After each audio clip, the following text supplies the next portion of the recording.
اللہ تبارک و تعالیٰ نے قرآن مجید میں ارشاد فرمایا کہ محبوب علیہ السلام آپ ان لوگوں سے فرما دیں کہ اگر اللہ سے محبت کرنا چاہتے ہو تو میری پیروی کرو، میری غلامی کرو۔ قل ان کنتم تحبون اللہ فاتبعون، آپ فرما دیں کہ اگر اللہ سے محبت کرنا چاہتے ہو تو میری پیروی کرو، یحببکم اللہ، اللہ تمہیں اپنا محبوب بنا لے گا۔ حضور نبی پاک صلی اللہ علیہ وسلم کی غلامی، حضور کی پیروی، نبی پاک کی محبت، سرور کائنات علیہ السلام کے دروازے کی گداگری،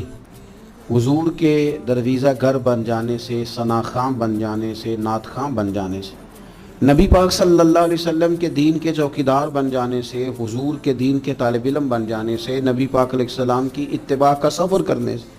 حضور کی حدیث کا ذوق پیدا کرنے سے، بس کسی بھی طریقے سے نبی پاک سے بندہ جڑ کے حضور کی پیروی میں آ جائے، رب کا محبوب بن جاتا ہے۔